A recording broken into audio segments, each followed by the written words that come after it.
மலையடிக்குப்பம், பெத்தாங்குப்பம் உள்ளிட்ட கிராமங்களில் தோல் தொழிற்சாலை அமைப்பதற்காக திராவிட மாடல் பேய் அரசு கடந்த 2 நாட்களாக கோர தாண்டவம் ஆடி 40 ஏக்கரில் இருந்த நூற்றுக்கணக்கான, இன்னும் சொல்லப்போனால் ஆயிரக்கணக்கான முந்திரி மரங்களை அழித்திருக்கிறது. இன்றைக்கு நீ இவ்வளோ முந்திரி மரத்தை ஜேசிபி விட்டு அழிக்கிற, 20 ஜேசிபி 30 ஜேசிபி அனுப்புகிற. இந்த மக்கள் நாங்கள் பெஞ்சால் புயலில் பாதிக்கப்பட்டிருந்தோமே, அன்றைக்கி மீட்பு பணிக்காக ஒரே ஒரு ஜேசிபி அனுப்பியிருந்துருக்கலாம்ல. இந்த மக்கள் உங்களை மதித்திருப்பாங்கல்ல. அன்றைக்கி ஒரு ஜேசிபி அனுப்பலை. இன்றைக்கி ஒரு கார்ப்பரேட் கம்பெனிக்காரனுடைய அவனுக்கு சேவகம் செய்வதற்காக நாங்கள் இத்தனை வருடங்கள் 200 வருடங்கள் நாங்கள் வளர்த்த முந்திரி மரங்களை நீங்கள் அழிக்கிறீர்கள். உருப்படுமா இந்த திராவிட மாடல் அரசு? இங்கே கேப்பர் மலை தண்ணி தான் இங்கே இருக்கிற ஒரு 4-5 இன்னும் சொல்ல போனால் கடலூர் மாநகரத்திற்கே குடி தண்ணீர் வழங்குகிற ஒரு இடமாக இருக்கிறது. அங்கே இருக்கிற தண்ணி மினரல் வாட்டர் மாதிரி இருக்கும். அங்கே கொண்டு நீங்கள் தோல் தொழிற்சாலையை போட்டிங்க அப்படின்னு சொன்னால் ஆம்பூர் வாணியம்பாடி மாதிரி இங்கே இருக்கிற நிலத்தடி நீர் உட்பட அனைத்து நீர் ஆதாரங்களும் மக்களினுடைய குடிநீர் ஆதாரங்களும் பாதிக்கப்படும். இது கடலூர் மாநகரத்துடைய பிரச்சனை. அது மலையடிக்குப்பம், பெத்தாங்குப்பம் இந்த 4 கிராம பிரச்சனை அல்ல. சுற்றி இருக்கிற 40 கிராமத்தினுடைய விவசாய பிரச்சனை, கடலூர் மாநகரத்தினுடைய குடிநீர் தேவை பிரச்சனை. இங்கே சிப்காட் இருக்குது, அங்கே கொண்டு போய் நீங்கள் அமைக்கலாம். இங்கே ஒரு நோட்டீஸ் ஒருத்தருக்கு கூட நோட்டீஸ் கொடுக்கல. 84 பேருக்கு நோட்டீஸ் கொடுத்ததாக இந்த திராவிட மாடல் அரசு பொய் சொல்லுகிறது. ஒருவருக்கும் எந்த விதமான அறிவிப்பும் கொடுக்கவில்லை, மக்களுக்கு எந்த விதமான நேரமும் கொடுக்கவில்லை. நேச்சுரல் ஜஸ்டிஸ்ன்னு சொல்லுவோம் நாங்கள் சட்டத்தில். ஒரு நடவடிக்கை எடுக்கும் பொழுது எங்களுக்கு உரிய வாய்ப்பு கொடுக்க வேண்டும், எங்களுடன் அழைத்து பேச வேண்டும். எந்த விஷயத்தையும் பண்ணல. ஏதோ காட்டு மிராண்டி மாதிரி நடந்துகிட்டு இருக்கிறாங்க. ஒரே நாளில் 30 ஜேசிபி வருது, 40 ஏக்கரில் இருக்கிற முந்திரி மரங்களை அழித்து சூறையாடுகிறது. இன்றைக்கு உயர்நீதிமன்றம் ஓரலாக ஒரு இடைக்கால தடை கொடுத்துருக்கிறது. இன்றைக்கி நான் கல்யாணத்துக்கு வந்துட்டு நேராக அங்கே மக்களை சந்திக்கலான்னு வரேன். கல்யாண மண்டப வாசலில் டிஎஸ்பியிலேருந்து இன்ஸ்பெக்டர் வரைக்கும் வராங்க. கல்யாணத்துக்கு வந்துட்டீங்க, சரி கல்யாணத்தில் சாப்பிட்டு போனாலும் சாப்பிட்டு போக மாட்றாங்க. இல்லை சார், நீங்கள் மக்களை சந்திக்க நாங்கள் விட மாட்டோம், நாங்கள் கைது பண்ணுவோன்றாங்க. உயர்நீதிமன்றத்தினுடைய ஆணை இருப்பதனால உயர்நீதிமன்ற ஆணைக்கு மரியாதை கொடுத்து இன்றைக்கு நாங்கள் அமைதி காக்கிறோம். நீங்கள் திங்கக்கிழமைக்கு மேலே ஒருவேளை ஆணை கிடைக்கவில்லை என்று சொன்னாலும் கூட ஒரு பிடி மண்ணை கூட எடுப்பதற்கு பாரதிய ஜனதா கட்சி அனுமதிக்காது என்பதை இந்த நேரத்தில் நாங்கள் தெரிவித்துக் கொள்கிறோம். எப்பேற்பட்ட போராட்டத்திற்கும் நாங்கள் தயாராக இருக்கிறோம்.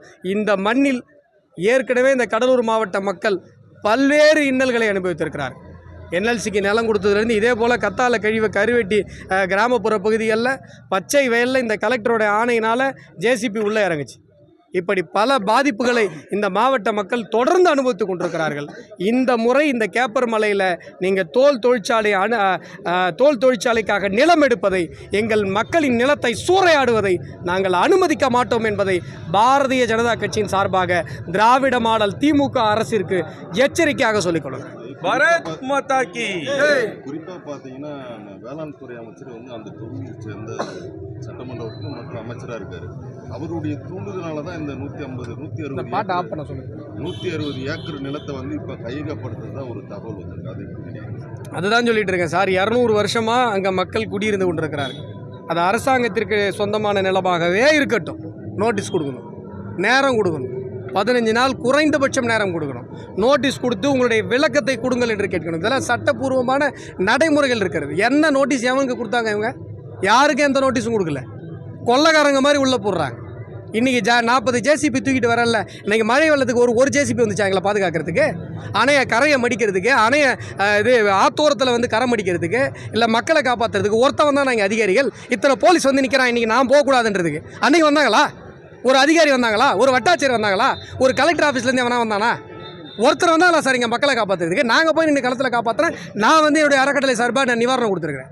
அன்றைக்கி வரல. இன்றைக்கி மக்களை அழிக்கணும்னா மட்டும் கிளம்பி வரீங்க. கார்ப்பரேட் கம்பெனி இடத்த பிடிங்கி கொடுக்கணும்னா, நிலத்தை பிடிங்கி கொடுக்கணும்னா வரீங்க.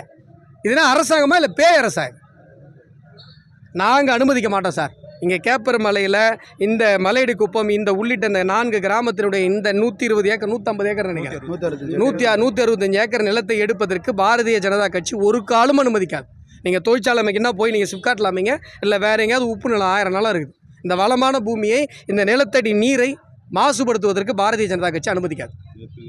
சட்டமன்ற வேல்முருகன் பத்திரிகையாளர் சந்திக்கும் போது இந்த முந்திரி மரத்தை எடுப்பது வந்து தமிழக முதல்வருக்கு தெரியாமல் நடந்தது ஒரு குற்றச்சாட்டு வச்சிருக்காரு. சார் வேல்முருகன் வந்து கூட்டணியில் இருக்காரு.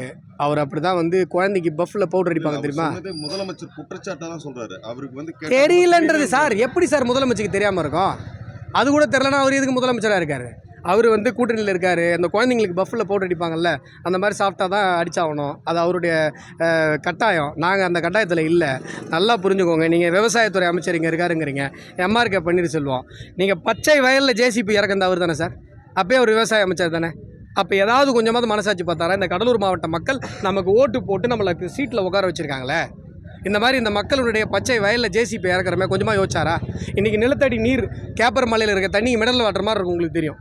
இன்றைக்கி அந்த அங்கேருந்து வர தண்ணி தான் கடலூர் மாநகராட்சிக்கே நீர் ஆதாரம் தெரியும். சுற்றி இருக்கிற அங்கே மட்டும்தான் விவசாயம் ஓரளவு இருக்குது. மற்ற எல்லா இடத்துலையும் என்எல்சியில் நிலத்தடி நீர் 400 அடிக்கு போச்சு. இருக்கிறது ஒரே ஒரு இடம், அந்த ஏரியா மட்டும்தான், அந்த ஒரு 4-5 கிராமம் மட்டும்தான் நல்லா இருக்குது. அது உங்களுக்கு பொறுக்கலையா?